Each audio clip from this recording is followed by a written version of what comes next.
Jambo mpenzi mtazamaji, ni mwaka mwingine mwema, mwaka 2026. Maulana ametujalia. Karibu katika taarifa zetu za runinga ya New Life Africa International. Wasomaji wenu Neema Dhiambo. Yaliyomo: kufunguliwa kwa shule rasmi, matokeo ya KJSEA ya shule ya New Life Africa International,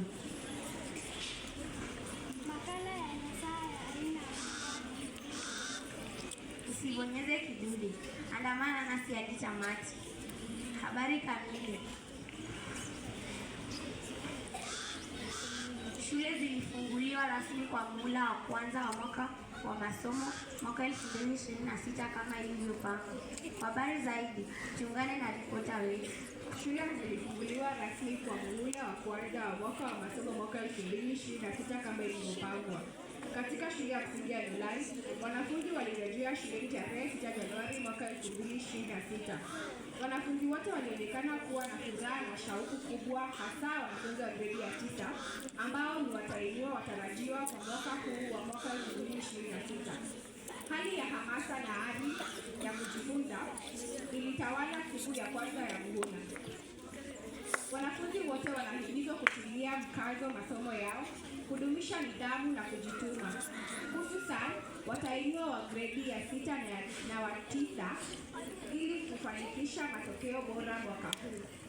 Katika juhudi za kujua maandalizi yao, nilimhoji baadhi ya wanafunzi kutoka gredi ya 9 na haya ndiyo alikuwa nayo ya kusema.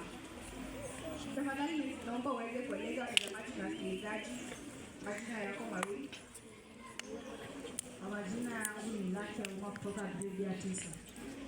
Umejiandaa vipi kwa muhula huu na mtihani ujao? Mimi kama mtahiniwa nimejiandaa kwa kusoma na bidii ili nipate alama bora. Unawashauri vipi wanafunzi wengine na watahiniwa wenzako? Nawashauri wawe na nidhamu, wafanye kazi za walimu, wafanye kazi kwa bidii na wafanye utafiti kwa kile ambacho wamefunzwa. Asante kwa muda wako. Nikiripotia runinga ya New Life Africa International Television, mimi wewe Catherine Kata kutoka Kenya.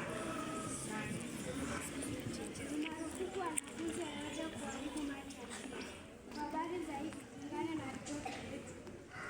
Ni vyema kuhifadhi mazingira na hata rasilimali za shule kwa kuwa ni baadhi ya vitu vinavyochangia pakubwa katika kufanikisha ufundishaji na ujifunzaji shuleni. Kwa hivyo, wanafunzi wote wanatakiwa kutunza mali za shule zikiwemo ni pamoja na madawati, madirisha, madarasa, vitabu na hata vyombo vya chakula. Kwa mfano, tulipoanza muhula huu wiki iliyopita, tumeona tofauti kubwa katika madarasa yetu ambayo yamepakwa rangi na yanapendeza. Wanafunzi wanapaswa kutunza vyema hayo madarasa kwa kuepuka kuchora, kuandika au kuchafua kuta hizo. Ni wajibu wetu sote kutilia maanani suala hili. Yeyote atakayehusika katika uchafuzi wa kuta za madarasa ataadhibiwa vikali. Kumbuka kuwa mazingira ni mali yetu. Tuilinde kwa ajili ya kesho yetu, na rasilimali ni hazina. Tuzitunze kwa ajili ya kesho yetu. Nikiripotia runinga ya New Life Africa International, ni mimi Blessing Shali kutoka gredi ya 8. Matokeo ya KJSEA New Life Africa International yalikuwa ya kupendeza. Kwa habari zaidi, tuungane na ripota wetu.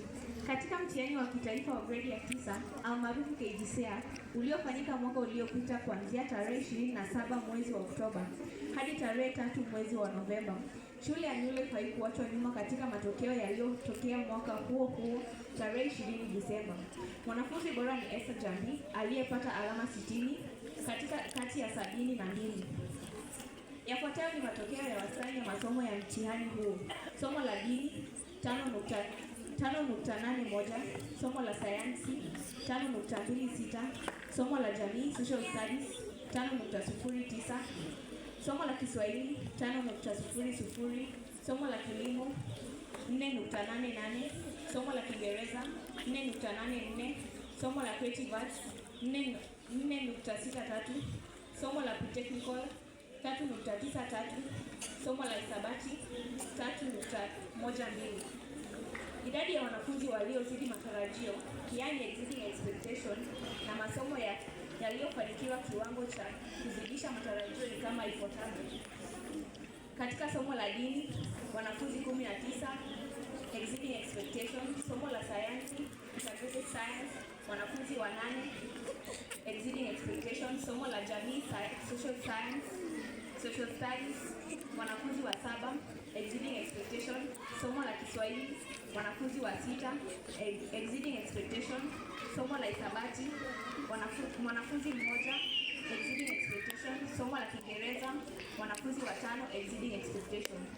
Hongera sana kwa walimu wetu pamoja na wanafunzi wetu kwa bidii, juhudi, ushirikiano, kujitolea mhanga na kujituma kwa kiwango cha juu. Hakika bidii kulipa na bidii za mchwa zahakikisha mafanikio. Nikiripotia runinga ya New Life Africa International, ni mimi wenu Vivian Omari kutoka darasa la 7. Mpenzi mtazamaji wa runinga ya New Life Africa International, mwaka huu tunawaletea makala mpya, makala murwa, makala ya nasaha na ya aina yake. Tuungane na mwanahabari wetu wa kikundi. Nasaha ya aina yake ya leo ni kama ifuatavyo: ukipata pahala pazuri upatilie vizuri, upate mazuri. Yaani, unapopata mahali pazuri unafaa kupatilia vizuri ili kupata mazuri. Ewe mwanafunzi wa New Life Africa International, kwa sasa upo mahali pazuri. Je, unapatilia vizuri? Tafakari hayo. Sama Ibasilo, runinga ya New Life Africa International, Nakuru. Je, wajua kuwa mwanaume ana uwezo wa kupika kumshinda mwanamke? Je, wajua kuwa mwanaume ana uwezo wa kupika kumshinda mwanamke? Nikiripotia runinga ya New Life, ni mimi wenu Neema Adhiambo kutoka gredi ya 6. Kwa habari hizi na nyinginezo, tembelea YouTube yetu New Life Africa International TV Nakuru. #RaisingLeaders for Tomorrow. Like, comment, share na usisahau kusubscribe. Asanteni kwa kuchagua runinga ya New Life Africa International kama runinga yenu nambari 1. Nawatakia wiki njema. Shukrani.